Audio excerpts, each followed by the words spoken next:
What's up, everybody? I am here today with Borja, and Borja is a Spanish teacher who lives in Nicaragua, and I figured it would be cool to do a video talking with him about his experiences here. So what's up?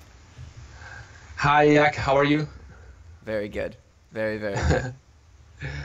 Do you mind if I drink a coffee during our interview? No, I don't care at all. I have tea. Cheers. Very well. So yes, I'm a Spanish teacher online normally. I'm from Spain, but I've been living in Nicaragua for 3 years now. And well, I don't know if there's anything in particular you want to talk about. Yeah, I'll just ask you some questions. So, because really, like the beginning parts of these videos is always a little bit awkward because people are like, what's happening? What do I do? But once the questions happen and then the conversation gets more flowing, it gets more, it's fine. Just be comfortable. Sure. My goal is I like doing these kind of videos because it makes people's talents more accessible, right? So people who watch my YouTube channel, most of them are drop shippers, but some of them, are interested in going to Nicaragua, and a lot of them don't know Spanish. So having a video where I talk with a Spanish teacher, especially somebody, because you do stuff through Skype mostly, right? You do a lot of lessons online. So could you tell me more about, like, okay, how did you get to Nicaragua? Well, it's a long story, but long story short, at the beginning I was actually a journalist, and I also do some work in international cooperation. So I started working in the UN, in UNDP in El Salvador. I had a scholarship for a year. I stood there for a year working. It's a wonderful country, El Salvador. And when my contract finished, I had two choices: going back to Spain or traveling to Nicaragua, where my girlfriend is from. She's from Nicaragua, so... so in El Salvador, you met a Nicaraguan girl. Correct. Yes, she was working in gotcha. United Nations also. So I said, let's try for a couple of months to see how it goes. And as I say, I've been here for 3 years now. Yeah. And I've been doing what I love most, which is to teach Spanish. And since there's not a lot of people wanting to learn Spanish in Nicaragua, I started working online. And I discovered that it's very interesting to work online. You know that since you do drop shipping. Yeah. Because of the mobility it provides. Yeah, it's amazing. You can work from your own house or go to your favorite coffee and work from there. Yeah, yeah. And yes, I totally love doing what I do. Yeah, so and how I do it. For those of you who don't know Latin American geography, El Salvador and Nicaragua are like right next to each other. So yeah, that's just useful tidbit. So, let's see. Prior to your work with the UN, had you ever taught Spanish, or like, how did I don't know, like how did what you said that's what you love. You love teaching Spanish. So have you known that for a long time, and you were just unable to figure out how to do it for a living, or can you tell me more about that process? Of course. I actually prepared myself for giving Spanish lessons in Spain. I studied for that with Instituto Cervantes, an academy linked to Instituto Cervantes, and I was actually prepared to travel to Egypt to be a Spanish teacher there. I decided to go on an adventure. I speak some Arabic, so I said, yeah, let's try this. And then I had a call. Do you want to go to El Salvador to work? Prepare your luggage. You're going to be there in 2 weeks. So my life totally changed with that, but I still had the idea of teaching Spanish, and I've always worked in communication or with Spanish, So I finally found what I love, which is teaching Spanish, but online, how I want to, and to the students I want to also. That's also important. Yeah, that's really cool.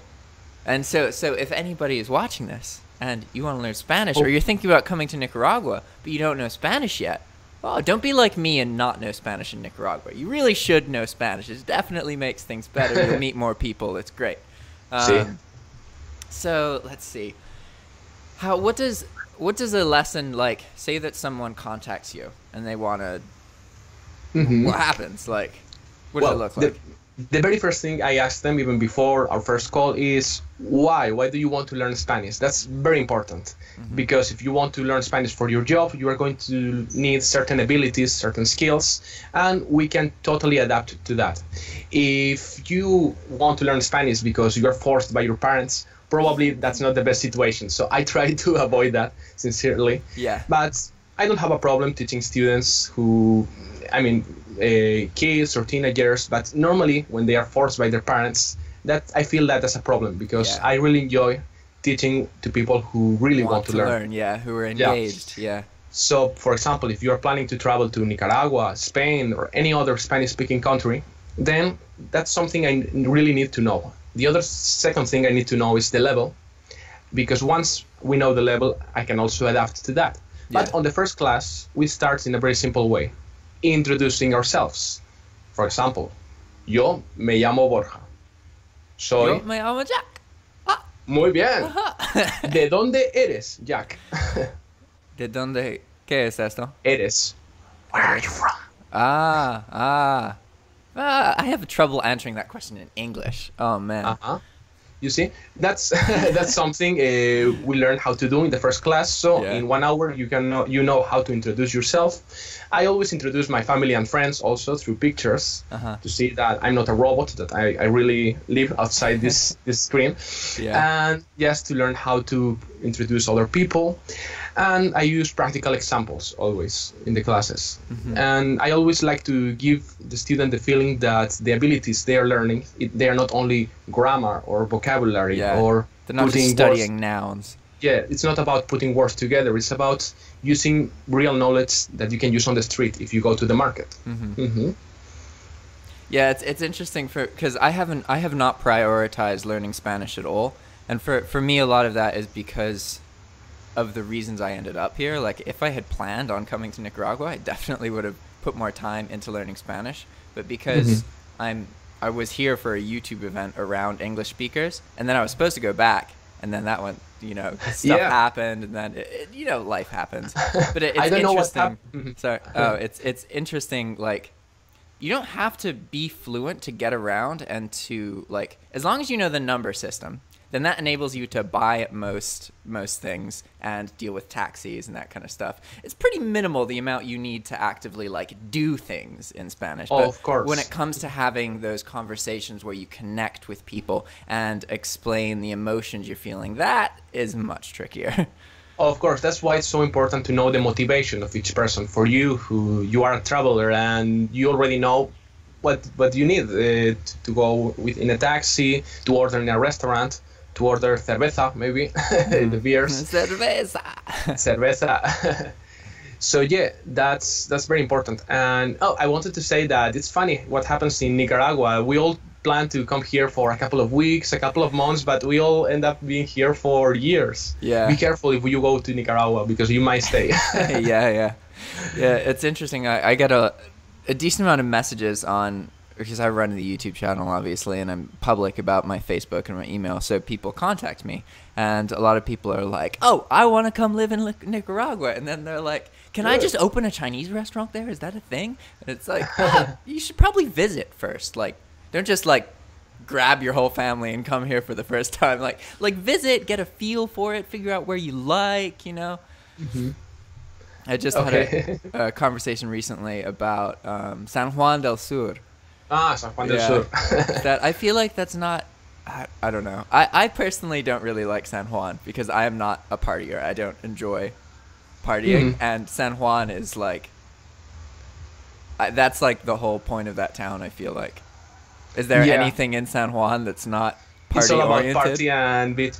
I've always enjoyed when I've gone to San Juan del Sur, but yeah, it's also not my kind of experience. Yeah, it's nice. It's nice to go there every now and then, but living there is oh man, I imagine people really lose track of time. Correct. So sorry, go on.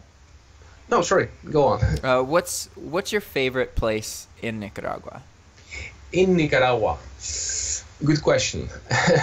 Well, I love Granada, for example. It's a very beautiful town. You should talk about it or do a special from Granada. People will love it, I'm sure. I love going to the little islands, the isletas, there to take a bath there. But I don't know. I especially love experiences shared with people here. Going hiking to the volcanoes, for example, to any volcano, especially Mombacho. I like the parts that are not like discovered yet. They are discovered, but the places that you feel they are not touristic. Yeah. I love that kind of trips. Yeah.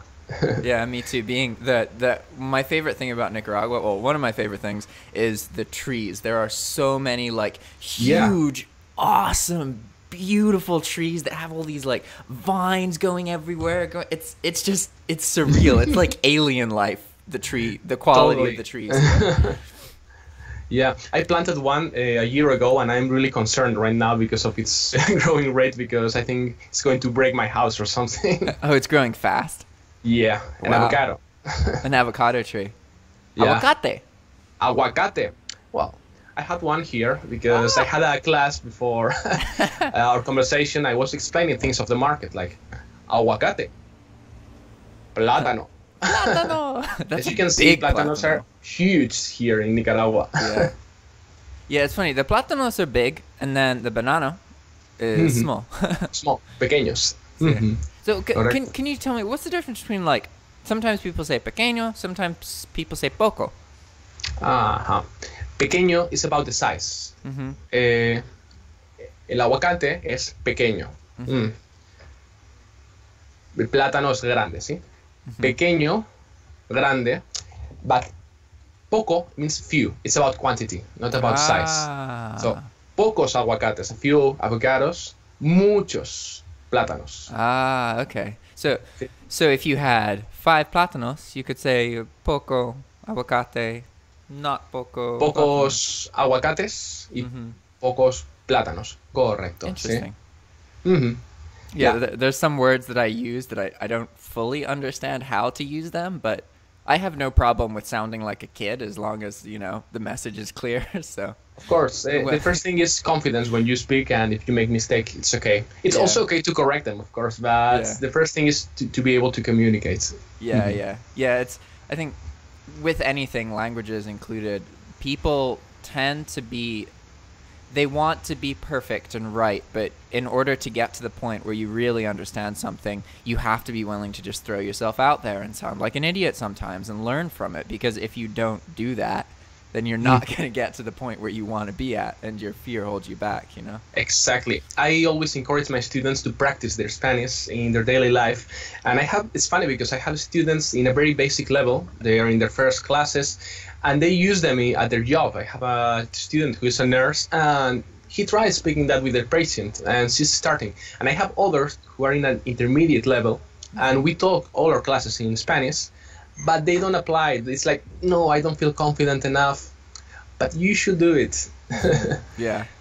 But that's like, with me, I just don't really, to learn it, you have to, like, just keep trying to speak in Spanish. And I listen a lot in Spanish, and I've definitely, like, even though I don't actively study it or try and learn it, the act of living here, like, I know a lot of the nouns now, like, definitely way more nouns than I ever used to in Spanish. But because I'm not progressing too much, because I don't actively try and speak Spanish.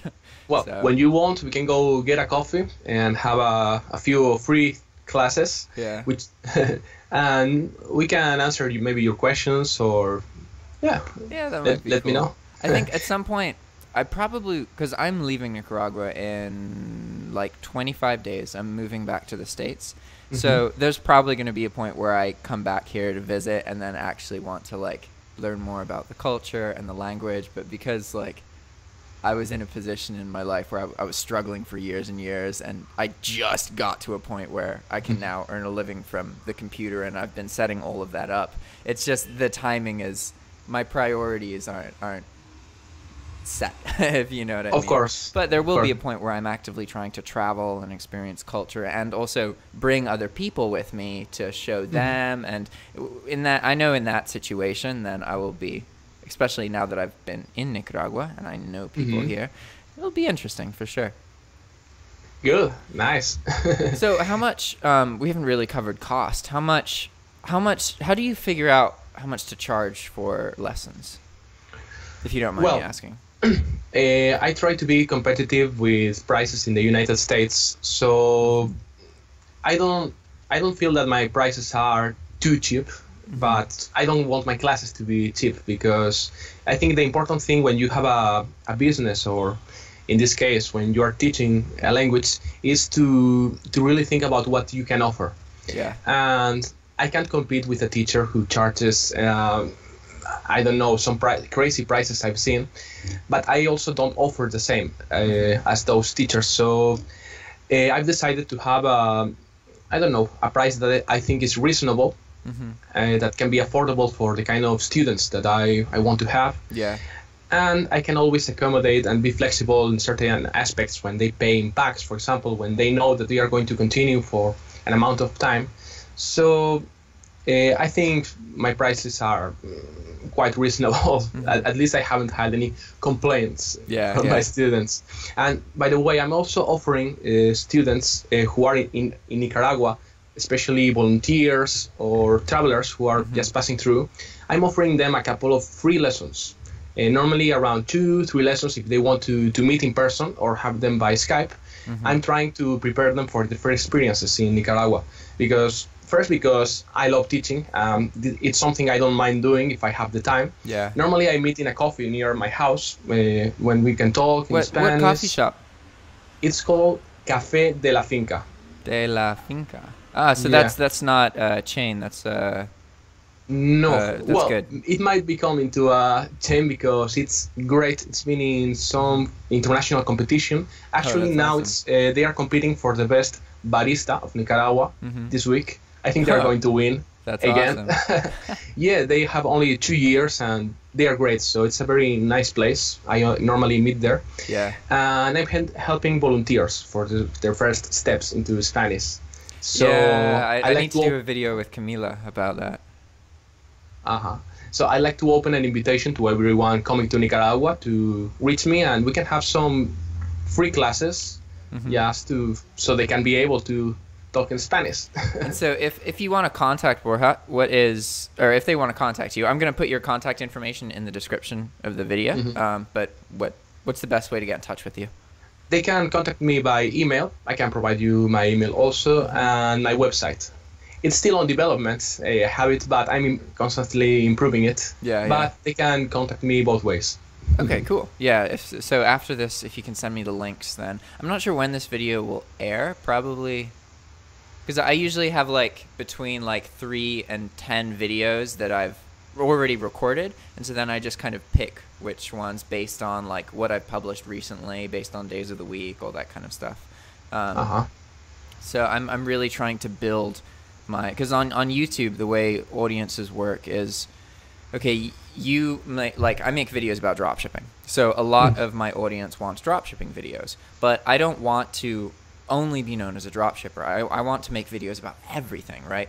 And it's kind of a catch-22, because in order to gain an audience that follows you for other reasons, you have to post a lot of videos that the core of your audience doesn't watch at first, but the act of posting those videos then increases the demand. And it's really interesting how sometimes you expect something to get a lot of views and it gets none. Yeah. And then other times you post a video okay, when that video in La Colonia, that was I had no planning to that at all. I was just I'm feeling in a good mood. I want to talk to a video. Okay, I'm shopping. Let's do that. And then that's my most successful Nicaragua video. It's just interesting in life how you can have this expectation of how things are going to go, and honestly, that expectation is sometimes a better indication of how things are not going to go, And I think the human part is very important. As I was telling you, for example, in the first class, I try to introduce myself, not only as a resource for them to speak in Spanish, it's because they also want to know the human part of the service they are using. So they also want to meet you and to see you traveling around Managua in a car. I've seen you with the camera.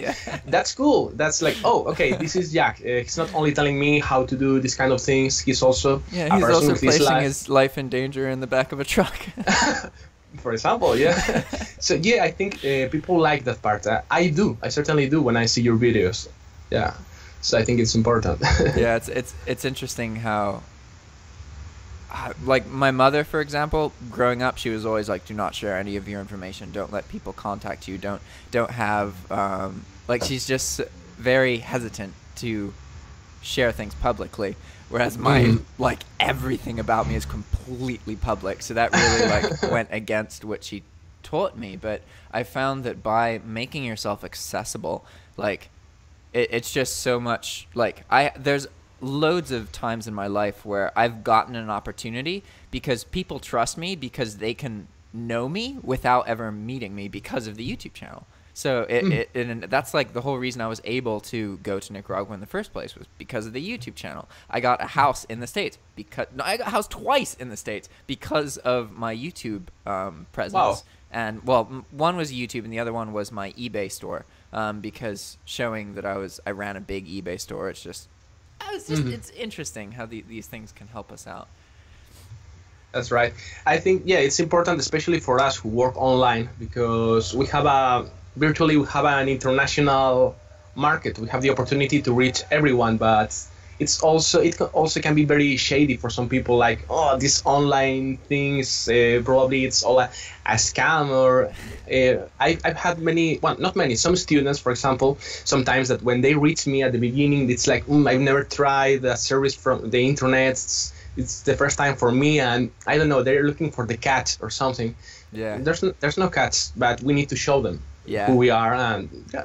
Yeah, that's a recurring theme for me in my eBay business and in YouTube and even on Facebook, where people just think that everyone's out to get them, and it's sad how many people view the world that way. Like, it's the worst part about it is because, like, when you think everyone's out to get you, it's just you don't experience life as fully, you know? You don't let yourself meet these awesome, cool people who actually care a little bit about That's you, right. You know? It's crazy. Absolutely crazy.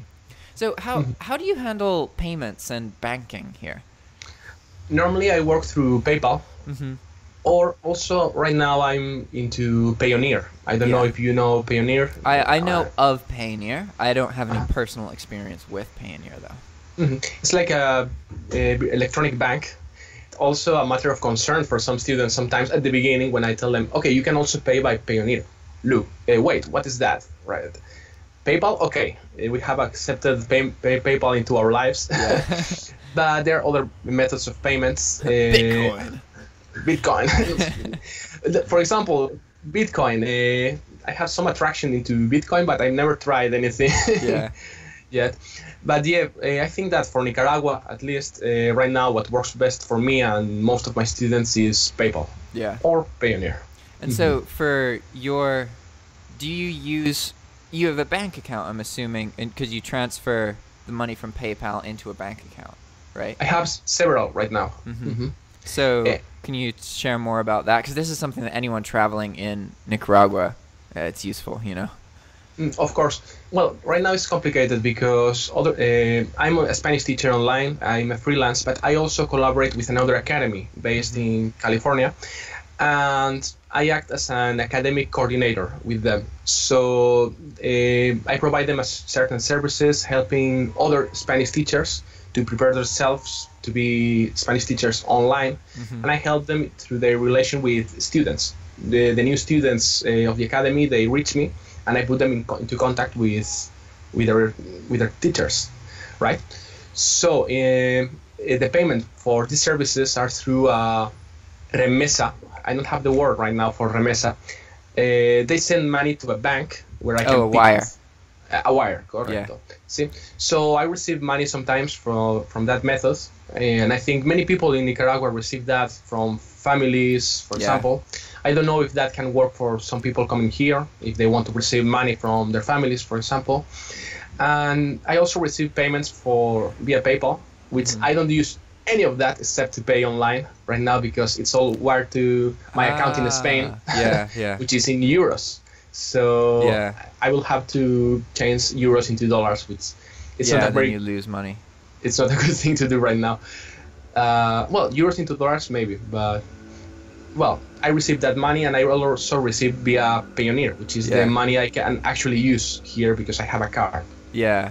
Oh yeah, Payoneer offers, because that's pretty much what I do. Is I have, so if you are a U.S. citizen, then PayPal offers a debit card solution. If you just have to register as a business, but you don't actually have to be a business to do that. So then you get a debit card it's a MasterCard, and it's directly linked to your PayPal account, and so you can just withdraw cash out of the ATM. And it's cool because yeah, like I can withdraw Cordobas out of the ATM, and I just have to pay the ATM fee. There's not like I don't lose money to as far as I know, I don't lose money to converting it. Just in case. Yeah, but it's like it's just very, very convenient for sure. Definitely makes it like it's just crazy to me that this little card just allows me like, oh yeah, I got a U.S. bank account, but so a lot of for anyone listening to this, in Nicaragua, the currency is Cordobas, but they also use U.S. dollars. So it's pretty common that you'll pay for something in dollars and then you get Cordobas back. U.S. dollars is like recognized as a currency here, and it's used very commonly. And that's kind of I think that's something that's kind of unique to Latin America. Most countries have one currency, as far as I know. That's right. Well, maybe in Costa Rica you can also pay in the local currency or in dollars. Yeah. They also accept dollars, but I don't know exactly how it works. Yeah, like the Latin American countries, I think that's fairly common. But I in can't general, okay. think of other places like I can't think. Maybe there's places in Europe where the country has a local currency but also accepts euros, but I don't know. I'm not sure. Normally it's one or the other. Yeah, exactly. That took me some getting used to here. The fact that they accept dollars. Whoa, that's cool. Well, that's good for you. Yeah, no, it's very good. And a lot of people, at least a lot of the people that I know in Nicaragua, they use U.S. banking because you can use credit cards here as long as you call your company and you're like, hey, I'm on travel, and then they put a little travel notice on your card, which means that if someone tries to use it in Nicaragua, it's going to go through. And the nice thing about using debit cards or credit cards is you don't have to deal with the conversion fees, whereas when you convert things to cash, that kind of thing, you also have to pay ATM fees and all that kind of stuff.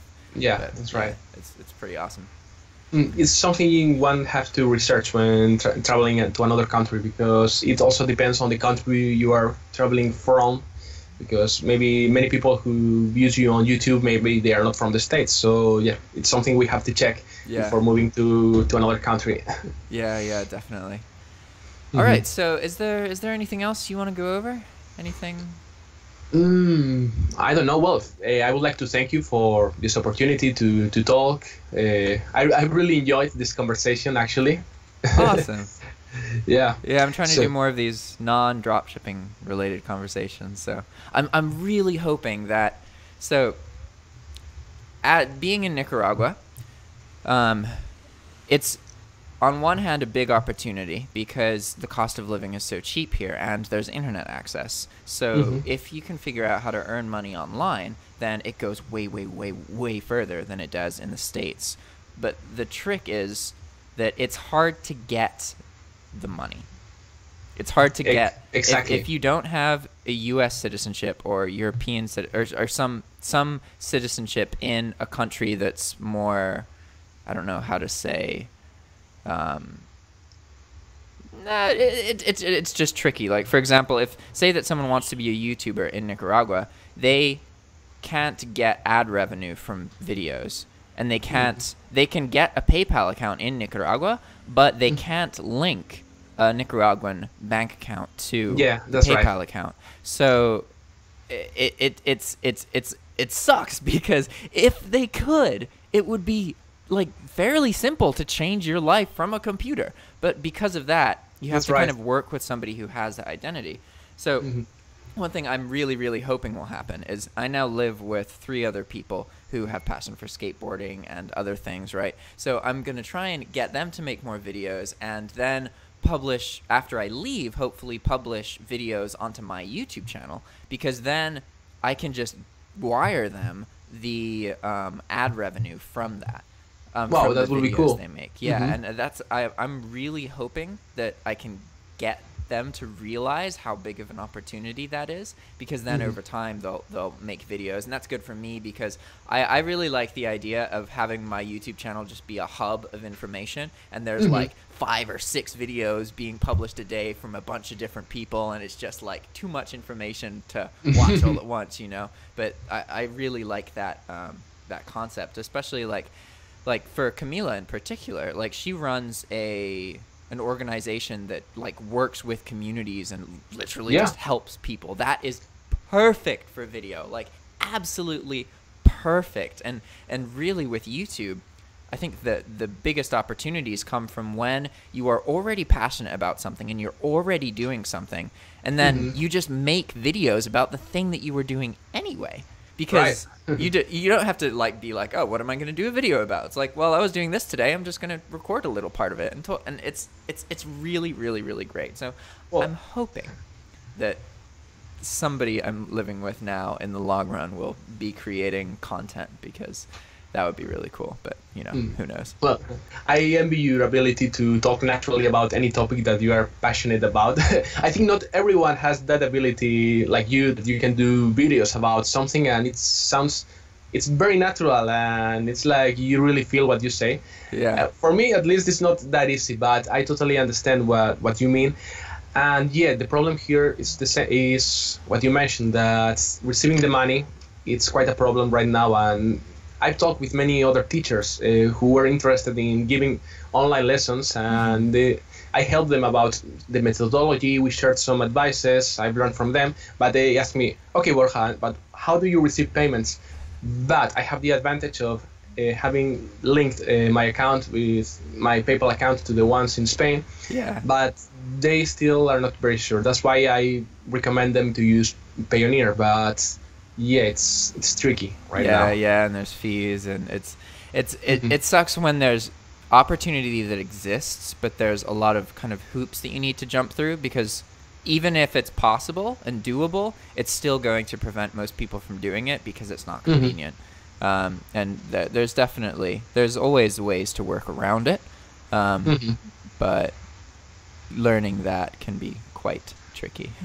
It's the same with everything. It takes time, and if you're willing to dedicate time into looking how to get through and how to really do it, you are going to do it. But yeah, it shouldn't be that complicated. Yeah. All right then. I think that about wraps everything up. So I will, after we end this call, if you can just send me a link to your website and your email address, then I will put them in the description. So if you guys watching this, you want to contact Borja. I keep saying Borja. Is it Borja or Borja? Borja. Borja. If you guys want to contact Borja about Spanish lessons or whatever, then look in the description for his contact information. Yeah. Perfecto. You can also find me in Facebook. Subscribe to his channel. Yeah. Okay. Gracias. All right. Thanks, Borja. Ciao. Adiós. Ciao.